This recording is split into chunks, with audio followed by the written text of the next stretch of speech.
and Lagos State. All right. So stay tuned for that from 7 a.m. tomorrow. Let's keep you updated. Now, let's look through the trending stories on the front pages of our papers. My name still remains Mobola Sandra. Fuhad Saheed is joining me via the phone line, and Sage Papalola will also be joining me much later on Milan Focus. However, good morning, Saheed. Yeah, good morning, Sandra. And how are you doing? I'm excited. The eve of the election. Yes.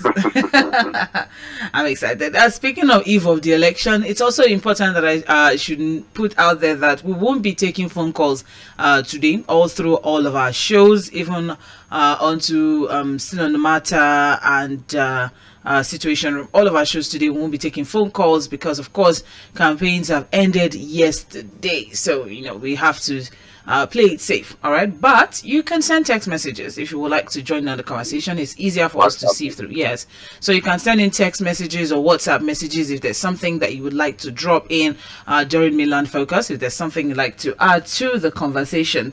All right. So let's get on with it. I will start with okay, I'll start with the Guardian newspaper, of course, avoiding any political stories at this time. Governorship election, front page of the Guardian newspaper, major headline, lockdown on D-Day, no VIP escorts, IGP orders. So, Ryder said, National Peace Committee sues for peaceful poll tomorrow. National Assembly supplementary election holds in 15 states. Chief of Army Staff charges troops to be non-partisan. Nigerians will no longer accept failure, CSO tells INEC. INEC officials will be target of violence, intimidation, CDD says. Yaga, cash crunch, others capable of derailing poll. APC, SDP to appeal judgment on electronic transmission of results.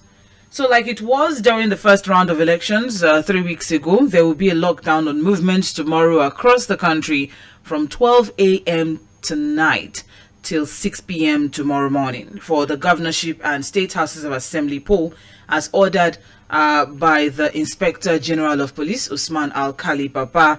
And so only, essential services such as officials of INEC, accredited media, electoral observers, ambulances responding to medical emergencies, and firefighters are the only ones who can, move on that day, either on the roads, waterways, and other forms of transportation, on the railways, waterways, on the road, however. So that's the first part of it. But then, are we looking forward to a peaceful poll tomorrow, Fuhad?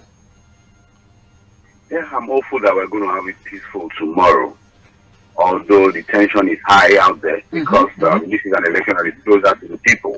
It's more personal the now. governorship election and more is closer to home now because again the state assembly elections are also holding tomorrow, and it's unlike the national assembly elections. Now you have assembly members that are closer to the people. The area of coverage is smaller as against the senatorial and House of Rep elections. So the tension is high. We've been getting reports of attacks in some parts of Lagos already. We're hoping that already. So we are hoping that the security agencies would start to do the needful.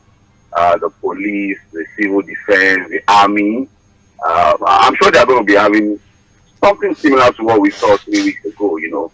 Special operations, taking positions in different parts of the state and across the country. We are hoping that our politicians too will behave themselves. That's also very important.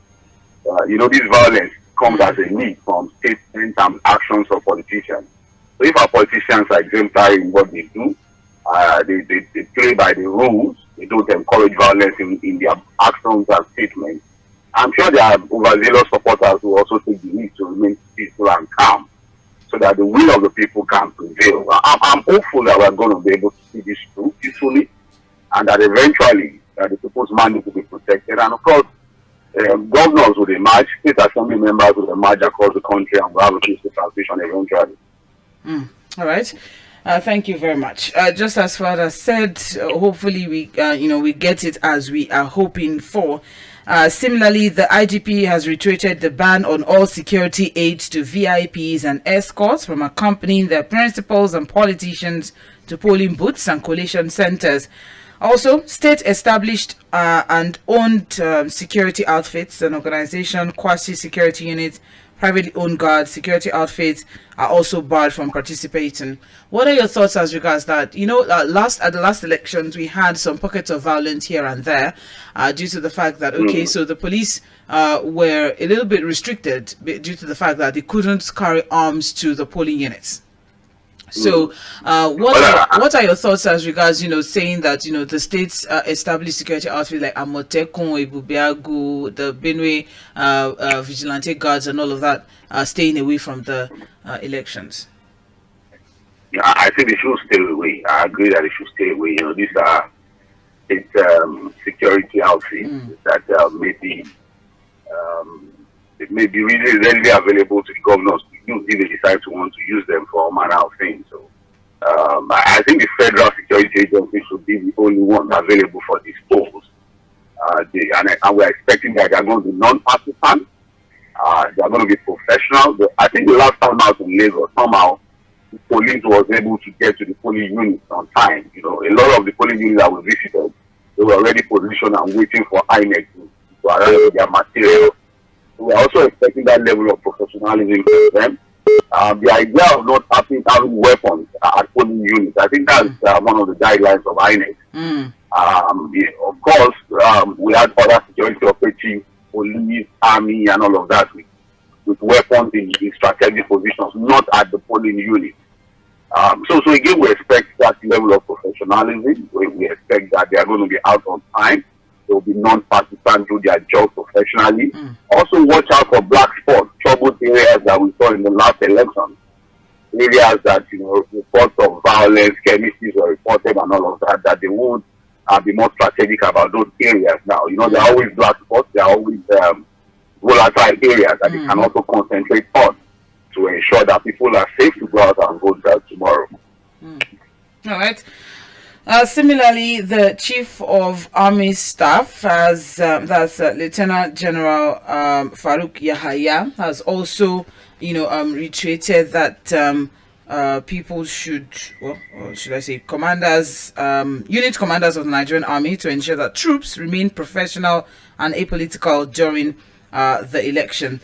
All right, an election observer group, Connected Development Code, has asked INEC on the need for a successful conduct, saying Nigerians will not accept an excuse or any excuse for failed polls. I mean, there's still a lot of drama trailing the presidential elections. So hopefully INEC will be able to do better tomorrow. Well, honestly, we are expecting INEC not to drop the ball at whatever level this time. You know, they created the guidelines as mandated by the Electoral Act, and we're expecting that they're going to follow the guidelines, you know, from A to Z this time. No excuses. The 1 week extension we expected would give them ample opportunity to dot all I's and cross all T's, so that tomorrow, you know, from arrival of voting materials, the conduct of the elections, to how people cast their ballots, to the counting of results, entry of results on all of the forms, to snapping and uploading at IREN. I think all of those processes are expecting that, you know, we're going to have it smooth and perfect tomorrow. There may be one or two lapses here and there, but it should not be as obvious or as telling as we had it the last time out. So we are hoping for a better outing from INEC this time. And we're also hoping that, you know, INEC officials that were found culpable the last time out would by now would have been removed from officials of the body by now, you know, so that we don't be part of the elections this time. So again, as a patriotic Nigerian, I think we should all be hopeful, go out there tomorrow and perform our civic duty. All right. Thank you very much, Fuhad. That's the major story on the front page of the Guardian newspaper. More details on page 6 in the papers. We also have here CNG deplores Buhari's response to Supreme Court judgment on Naira swap. And that is on page 29 of the Guardian newspaper. So the coalition of northern groups yesterday said that the lame response by President Muhammadu Buhari to the Supreme Court order on Naira swap was only meant to deceive the nation. And this was in a statement by its spokesperson, Abdulaziz Suleiman, who urged the international community to note that responsibility should ultimately lie in the president and the CBN governor in the event of any rupture in the system as a result of their deceptive, insincere handling of the issue. What more would I add to that, Sandra? I think the choice of words there just says it all. But again, because we're on radio, we try to manage what we say. It's unfortunate, really, Sandra, because again, I would expect that an outgoing government, after years of what I can call disappointment, after years of failing to meet the yearnings and aspirations of Nigerians in terms of good governance, would at least give a goodbye package that Nigerians will look back and say, well, okay, this is enough compensation. We may not have had it completely good for 7 years plus, but as we are living at least, we are not caused any further pain and anguish. But it's not happening. Instead, all of the failure that we've seen in how many years now is compounded again and made worse by this unfortunate cashless policy. I call it unfortunate because it's really unfortunate. Even for anybody that argues that no, it came with good intentions or sabotage. Sandra, a simple, basic strategic planning. For anybody that does strategic planning at whatever level the university will tell you that, look, you identify a problem, you create an action plan, you execute it, you evaluate. Execution is about implementation. And when you implement, the last part of it is for you to evaluate, to see whether implementation was going on well or not. And immediately you discover that whatever you are trying to do is not going on well, what do? You go back to the drawing board of council or come up with something different completely. In this case, yes, the policy was created. Some of us thought, okay, it was going to do one or two things and all of that. But the implementation was faulty. And there's nothing wrong in the government accepting the fact that, look, they came up with an agenda that they thought was going to help with one or two things that failed. Let's retract so that Nigerians can live their normal life again. The silence of the government, the presidency or the president or even the CBN. But again, honestly, in my mind of mine, Sandra, without any hypocrisy in my mind, I refrain from blaming the CBN governor. Because, in this case, you can't be blaming the subject and you need the principal.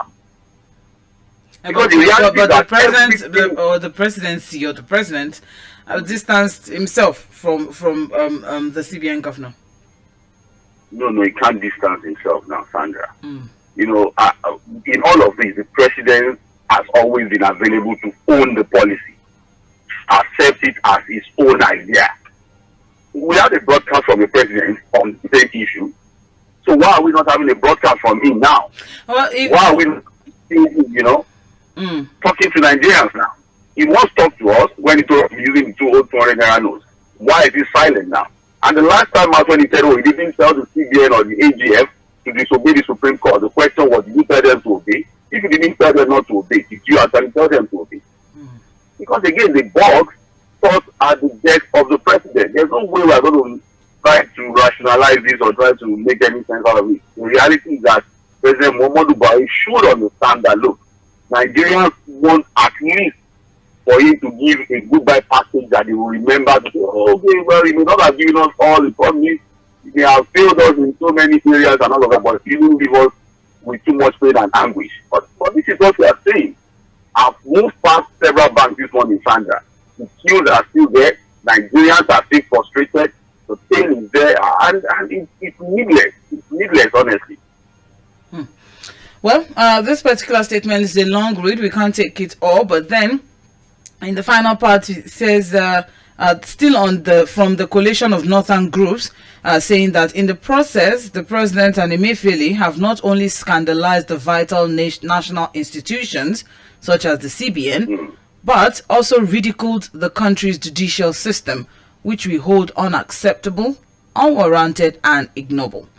We call on the National Assembly to move quickly to rescue the CBN the image of the courts and the nation generally from imminent decay and slip into decadence by checkmating the dictatorial tendencies unfolding in the nation.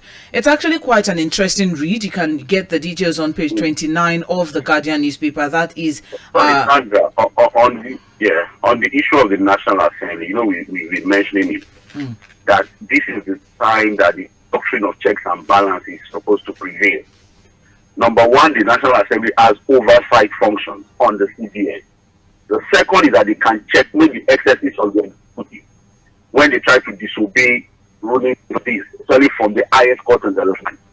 And I say it again that look, we have 3 levels ordinarily in the book for checks and balances, but there are other levels that we can also explore. The media is the fourth estate of the realm. I think we are doing our own part of the job, putting out information and also making emphatic statements about some of these things. But again, we have our limitations. The fifth is supposed to be the organized labor, civil society groups. And I like the fact that we're also hearing from a group like CNG, Coalition of Northern Groups. This is part of the fifth estate of the realm I'm talking about. That we should begin to talk out, put pressure on the government in a civilized way, peacefully. And I also would expect the labor to respond appropriately to this. They've given a timeline. I think we should stick to it so that we can have cash returned to our banks. The mistake is that the cash is not available in the bank standard. They don't have the cash. It's obvious. They are just rationing it, the little that they have. I like the fact that Nigerians are now taking the old notes. Somehow, I think in terms of accepting the old notes, Nigerians somehow may have listened to some of the advocacies and some of the statements on radio stations and media feeds. And I think Nigerians are now, accepting the old notes. But the notes are not available. The old is not available. The new notes are not available. Where are our money? Like the last time I said, where is our money? They took our money from us. We don't have our money. And I think we should bring those monies out. We need them to live a normal life. All right. More details on page 29 of the CNG statement to the president or to people generally. Let's move on now. We also have here Niger. Armed bandits invade 2 local councils, kill 4 military officers. So these people are back, on their spree. Yes, and it's very uncomfortable to read, especially as we still have elections ongoing in different parts of the country. I don't know. There's this may bring about some certain voter apathy due to insecurity. But then what we have now is armed bandits have killed 4 military officers, including a major, during an attack on 4 communities in Paikoro and Muya local councils of Niger State. And said they launched the attack on Wednesday, abducted 20 people, mostly women and children, killed the village head, Alhaji Saliu Ahmed, and then gunned down a medical personnel. It was just a rampage. They just raided the community and all of that. So we still have this problem. I don't know. I'm hoping that maybe the incoming government can do something about it, or can we still rely on this administration to help sort it out? And no, I don't think so. What you have not been able to sort out for almost 8 years, I don't think 1 or 2 months will be enough for us to expect anything different from this government in the area of tackling the insecurity that we have in that part of the country or any other part of the country. So again, one of the baggages that this incoming government would have to inherit. And I hope that they're already putting their thinking cap on what to do about some of these issues. But again, I don't think Nigerians would have said any excuse. Again, where the excuse will come from? It's going to be the APC government anyways. So are they going to still blame the PDP or blame one administration now for all of these failures? So I'm hoping that they are not going to try to deflect their responsibility by doing excuses. They know what the problems are now. They are also Nigerians. Some of them are part of the government. Some of them are leaders of political parties. So we're expecting that by now they have a working model. Like I always say, we have not been able to grill them enough to get to understand what their plans are to tackle these issues. And when I say grill them enough, ask them specific issues, because all of their manifestos could have just been written from somewhere and prepared by some professors or some technocrats somewhere. But again, we continue to ask the questions as media outreach. We continue to put them to test in terms of their understanding of the problem and how they want to resolve it. So, but again, we hope that the new government will come up with something different, something more strategic to tackle some of these challenges that we have across the country. All right. Well, more details on page 8 of the Guardian newspaper. Well, moving on now, still on the front page of the Guardian, CSO submit petition to Buhari, demand probe of EFCC under Bauer.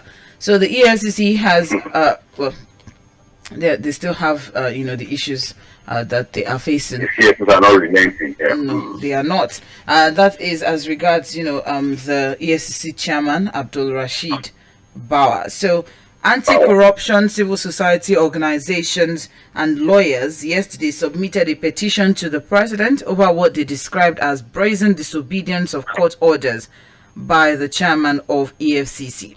The alleged reckless politicization of the commission under Bauer's watch and his continued stay in office despite a court order committing him to prison for contempt. I think we remember that particular story some months ago. Yes, when So and now they are this is an update to that. Or well, this is an addendum to that particular story, because now the CSOs are saying, despite that court order that committed him to prison, he was supposed to be arrested. Then he wasn't, and he's still in office. And they also have a problem with the fact that there seems to be some shenanigans happening under his administration in EFCC. So they have urged the president to immediately suspend Bauer to restore confidence in the capacity of the commission. They also told him to direct the IGP to effect his arrest in line with a court order. They also demanded investigation into the workings of EFCC. That's interesting. So what are your thoughts? Do you think they're onto something, or it's baseless? Sandra, I think that the CSOs unfortunately would have to wait, hopefully, for the new government to take over to see any change or to see any reaction to all of these allegations that they are bringing up. I'll tell you why. Now, obeying court pronouncements is supposed to be the job of the Attorney General of the Federation, who is supposed to legally guide the president. Now, whether anybody likes it or not, the closeness of Bauer to the AGM is not a secret. They are from the same state. There are people who even feel that Bauer, again, there are speculations out there, that Bauer got the job on the influence of the Attorney General of the Federation. Again, I say these are speculations. But again, these are things that are also out there. Remember the way Magu was removed, Sandra. Allegations came from the office of the OGF. Up till today, those allegations have not been substantiated with any fact. No court has prosecuted Bauer.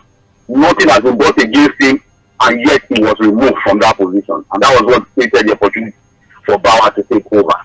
Like I said in one of our shows in the past, that Nigeria, the presidency and the president needs to apologize to Magu the way it was removed, with business allegations that have been found to be untrue in all fronts. But again, that's what I'm saying, that until we see, maybe we want to take different government, people will be held to account, because when you are raising disobedience to court order, Sandra, you are only calling for anarchy.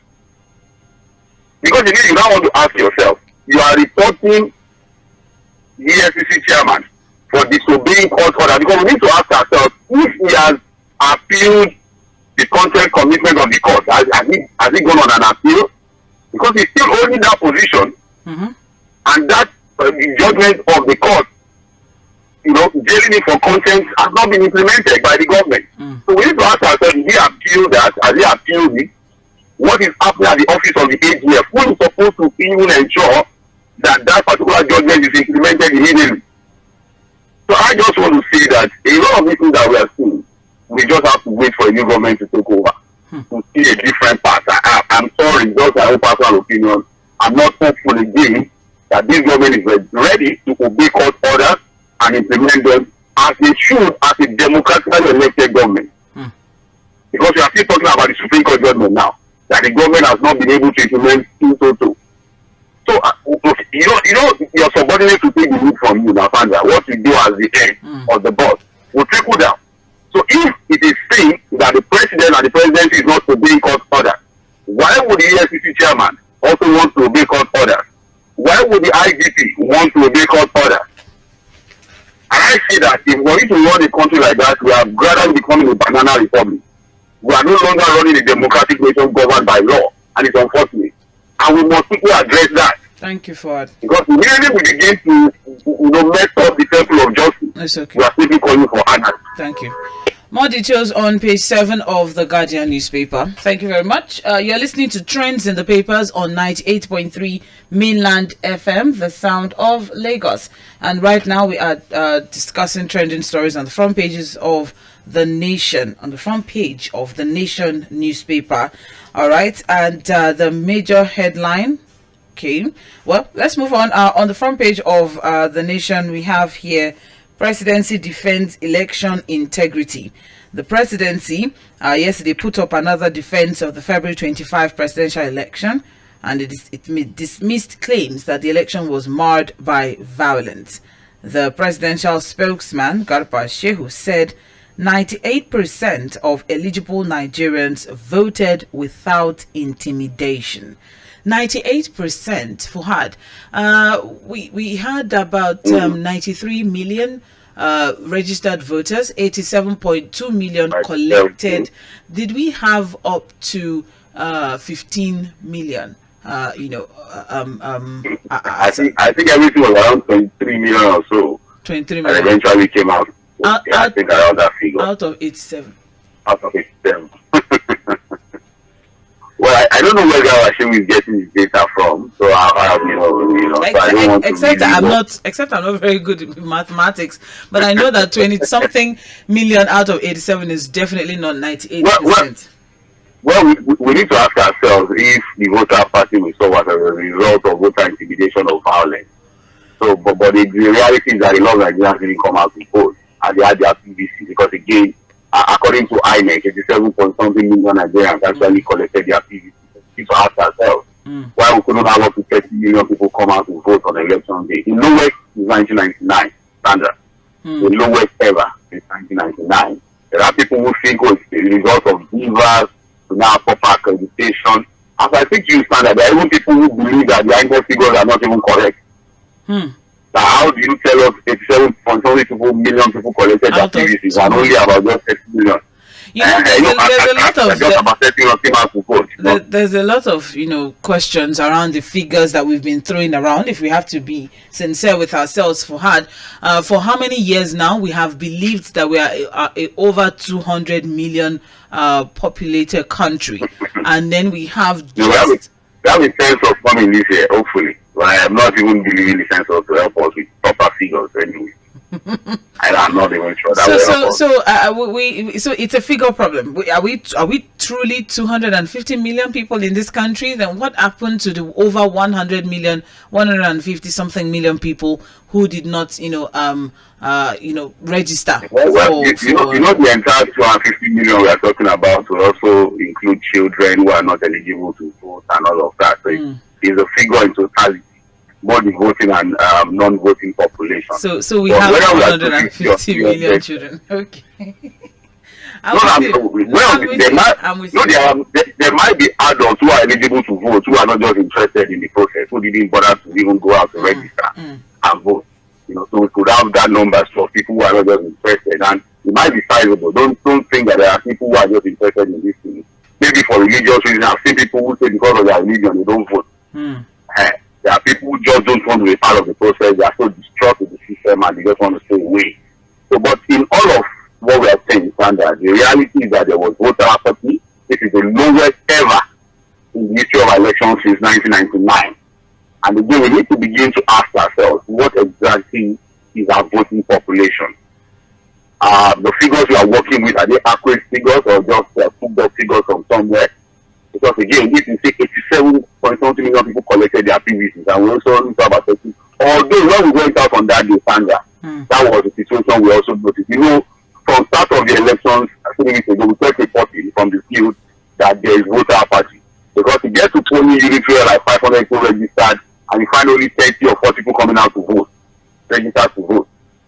So we are hoping that the numbers are going to go up this time, now that the elections are closer to the people, and that more people will get interested in the process and they'll come out to vote this time. But again, we need to still question some of the figures we are working with. All right. Well, more details on page 4 as regards the presidency defending the integrity of the presidential election on February 25. Moving on, dicey race for governors and assembly seats. So there are 28 governorship seats up for takes, 993 House of Assembly seats. And of course, we have some supplementary election that we need from the February 25 election. So 8 senatorial districts. Remember that about 3 or so in Sokoto, had their results inconclusive. So we have 8 senatorial districts and 33 House of Reps seats up for takes tomorrow at the general elections. INEC has started distributing sensitive materials for the exercise. And in Osun State, the commission has already distributed to the local government. In Osun State, the REC has said that they have over 1.5 million voters will elect the next set of lawmakers. So that is what they have registered in Osun State. More details on page 5 of the Nation newspaper. Now, excuse me. Moving on now, we also have on page 7 of the Nation newspaper, ISWAP, Boko Haram, IPOB feature prominently on terror index list, and that is on page 7. So the listing of the indigenous people of Biafra in the latest global terrorism index has exonerated the president Muhammadu Buhari's administration, the Buhari media organization has said. And they said that the listing of IPOB among the top 10 terrorist groups in the world showed that the federal government's 2017 decision to designate IPOB as a terror organization was right. Aside from that, incidentally, Boko Haram, ISWAP, IPOB have been designated as terror groups, but it is that of IPOB that has been contentious since 2017, that the Federal High Court prescribed it and described its activities as acts of terrorism. So now that GTI has listed it among the 10 deadliest groups in the world, alongside Islamic IS, yes, okay, ISWAP, Boko Haram, and Al Qaeda, as well as outlined some of its recent activities, we see it as a justification of the position of the Buhari administration. That's on page 7. This actually, I'm with you. Well, Sandra, the thing is why the IPOB thing is contentious is that there are still people who believe that IPOB is fighting for equity and justice for a particular region, for the southeastern region of the country. There are people who believe that, whatever brought out IPOB was for the sake of equity and justice for the people of the southeastern part of the country. But again, we have always talked about the fact that you may want to question the running of the country in terms of equity and justice for a particular region. But immediately you begin to pick up arms and ammunition against a sovereign nation, the government is right to tag such a group as a terrorist organization, especially when you now begin to issue statements like killing, maiming, burning down police stations and all of that. Again, a lot of us still have the videos of Nnamdi Kanu and some of the statements he made, while working as a leader of IPOB, and then this other young man in Finland too, calling for killings and all of these kinds of things. But Simon, what I would say is, yes, Simon, thank you. All of these statements are enough for international community to even see IPOB as a terrorist organization, no matter their intentions are beneath you. So the reality is that, again, this is one issue again that the incoming government would have to look at holistically, strategically come up with measures to tackle it. There are people who are saying that, look, if Nnamdi Kanu is eventually released, maybe all of the IPOB agitation could be a thing of the past. But again, that will be left for the incoming government to decide how they want to tackle it. Are they going to be towing the part of reasoning and the can, hoping that would completely remove the IPOB agitation in the southeast? Or we still want to continue with this prosecution, or look for a different way to engage the people of the southeast and sympathizers of IPOB? Again, the Nigerian government has designated it as a terrorist organization. The international community also has agreed with it to this listing, but we are hoping that the new government will find a way to resolve the issue eventually. Right. Well, IPOB has faulted last year's GTI report of the Institute for Economics and Peace. They described the report as a conspiracy between the federal government of Nigeria and some foreign agencies to blackmail and demonize IPOB's activities globally. So in its latest report, the IEP and IPOB ranked the world's 10th deadliest. There's a statement. Separate Movement Media and Publicity Secretary Ima Powerful said it was disappointing for a reputable organization such as IEP to publish what he called fictional and inaccurate accounts in its terrorism index report. Well, that's their response. I think people like Ima Powerful, Simon Epa to also go back and replay some of their old videos and statements and ask themselves if what they have been saying is not indicative of a terrorist organization. When you call people to arms, when you call people to do a manner of things, go out there and burn down things, kill people in the name of freedom fighting, I said, look, up till now, a part of Spain is still being challenged by a group. The Catalonia, they still want to have their independence, they still keep calling to question the unity of that country. I think a part of the UK too, who continues to call for, them leaving the union. But you have to do it peacefully. Like I said, immediately you begin to pick up arms and ammunition against the state, you will be designated a terrorist organization, and I'm sure some of the activities of IPOB in recent times it's enough for anybody to think that, hey, this has become terrorism, not freedom fighting again. All right, more details on page 7 of the Nation newspaper. Let's move on now. We also have here on the front, above the masthead of the Nation's cash crisis, states reject CBN's partial compliance. And the writer to that is 10 governors mule contempt suits against Emefiele. The story is on page 4, and let's see what exactly they mean by partial compliance. So, miffed by the partial or a near zero compliance with the Supreme Court judgment on the Naira redesign policy by CBN, some states are set for another round of legal battle. This followed the persistence of cash scarcity, despite the Supreme Court verdict on March 3rd, saying that there should be a recirculation of the old 1,000 and 500 Naira notes and be allowed to run with the redesigned notes till December 31st. And, just as we mentioned earlier, there's still scarcity of cash. So that's where we're coming from, or that's where this report is coming from as regards, partial compliance with the Supreme Court order. Why not just release cash for the banks? Where is the cash? Why is cash not available in the banks? That's the big question. So if you say okay, all the banks can collect the money, and then you don't have anything to give to us, and a lot of people, once they have cash, the easiest thing for them to do would be to hoard it.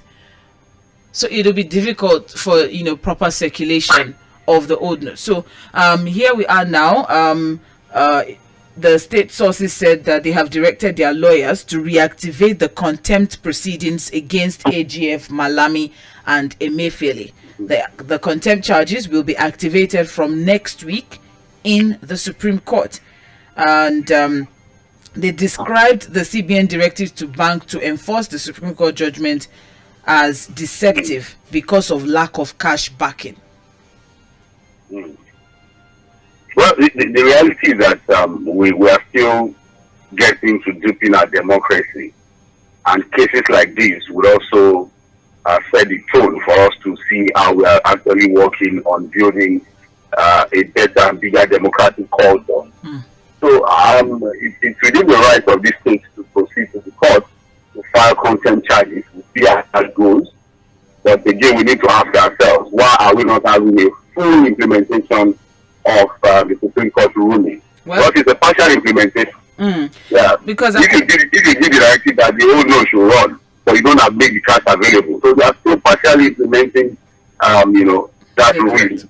Well, according to findings, the grouses of the state were based on the following grounds. One, non-availability of the currency notes of 1,000 naira, 500 naira, and 200 naira.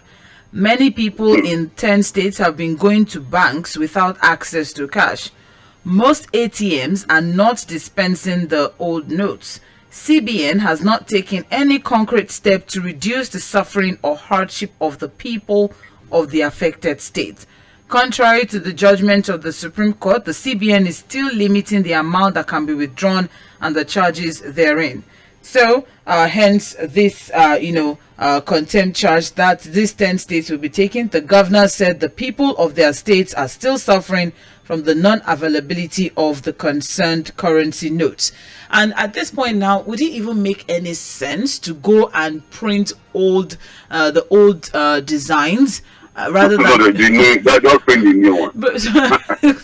Because if the old ones are not available, because I remember we had this conversation some months ago, some weeks ago, where the CBN said that they had destroyed some of the old notes. So if the governors are saying that's a lie. Okay, well, that's what the CBN said, that they destroyed the old note. But if that is true, it won't make sense to print that. And now it's difficult even printing the new notes. So it's a real quagmire that we're in. But we'll see how this would roll out next week when the governors take CBN and the AGF to court. More details on page 4 of the Nation newspaper. That's all from the Nation. I'll run quickly through what we have on the front page of the Punch newspaper.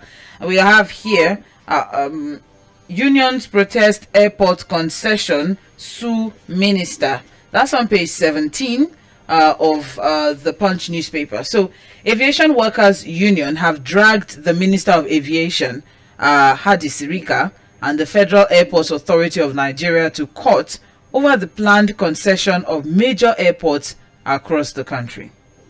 This is interesting. The workers noted that Sirika and FAN do not have the authority to initiate a concession deal on the Aminu Kano International Airport in Kano, Port Harcourt International Airport in Port Harcourt, Murtala Mohammed International Airport, Ikeja, Lagos, and Nnamdi Azikiwe International Airport, Abuja, FCT, without the consent and authorization of the federal government, the 36 state governments, and the 774 local government councils. The workers are seeking an injunction from the court to retain Sirika and FAN from privatizing the airports. This is interesting. Well, Sandra, what I would say, the first thing that comes to mind is that why are they doing this at this last minute? I have so many questions. That's not the only question. I have so many. What happened to Air Nigeria, be fly Nigeria? That one is not going to fly. I feel like Hadi Sirika is just all over the place. I'm trying to understand what exactly. Because again, I'm sure that they will be leaving that position in the next 2 months. By May 9, I'm sure new people are going to take over. We're probably going to have a new minister of aviation. So we need to ask ourselves, why is there any authority to do anything? I keep also questioning the idea of desperately want to go ahead with this Nigeria Air project when we've seen that the country does not have the resources and the technicalities to do it. It's just going to be how do I put it, a cross-recon company of Ethiopia Airlines. So why do you want to, why do you want to already concession airports when you have about 2 months to leave the position? Again, yes, the argument about whether they can do it or not. Yes, the federal government has the right to concession, airports. Again, following the rules of engagement and all of that. Fuhad, if you notice, from the airports that I mentioned, these are the major international airports in the country. I agree. So, but again, honestly, my own question to them is that why are you in a hurry? Why are you trying to do this at this last minute? I think they should just remain where we are now. See, the new government takes over and then they look at all of these concession agreements. Because again, what I fear for in trying to do this already at the last minute of any government leaving power is the issue of vested interest. So there are no vested interests, who are the concessionaires, who are the companies taking over this airport, what is the interest of the Minister of Aviation or people in government? Are they suddenly trying to hire state-owned airport and they are living without question. The same questions that hovered over the Nigeria Air situation, where we had private companies coming in to do certain things. Well, more details on page 17. Some of them allegedly linked to the Minister of Aviation, Sandra, if you remember. Yes. Allegedly. Allegedly. Thank you. More So details. the man should calm down. He's leaving. He should just allow the new government to do that in a bit. It's okay. More details on page 17 of the Punch newspaper. We have just 3 minutes left, so I'll just rush through the other stories. 3 fear killed as party supporters clash in Lagos, Ogun, and Oyo. And stories on pages 4, 5, and 12. States insist on contempt charge against Malami and Emefiele. That's on page 9. We also have here polls. Lagos, Kano, Rivers governor candidates face tough battles. That's on page 9. We also have former President Goodluck Jonathan. Leadership is not by force. You can get the details on page 8 of the Punch newspaper. All right, yes, and also finally from the Punch, threats ahead of Saturday polls worrisome. And that's coming from Abdul Salami Abubakar. All right, more details of that on page 13. And finally, from Vanguard newspaper, trending stories, we have here 837 gubernatorial, 10,240 assembly candidates slug it out tomorrow. This is across the 18 political parties, okay? So that's why we have that large number. So it's not like we have 800 states in the country, but yes. All right. So 28 governorship seats, 993 assembly slots up for grabs. 24 women eye governorship slots in 18 states. Police deploy personnel, promise violence-free polls. Why we awarded printing contract to Binani Publishing, says INEC. INEC must transmit results electronically, says George Olanrewaju Buckner Akerele. All right, more details of that on page 5 of Vanguard newspaper. We also have here presidential poll results came as shock to many, says the presidency. Okay, that's on page 9. We also have above the masthead alleged defamation. You deserve no apology. APC Vice Chair writes Omishore. We also have cash in circulation improves as new banknotes dry up. That's on page 19 of Vanguard newspaper. And that's all we have this morning. We'll be back by 8:40 for Mainland Focus. However, we won't be taking phone calls, but you can send text messages and WhatsApp messages to join the conversation. By then, Fuhad will be here. Sage Papalola would also be on the conversation. My name is Mobola Sandra. So stay with us. We'll be back after this short break.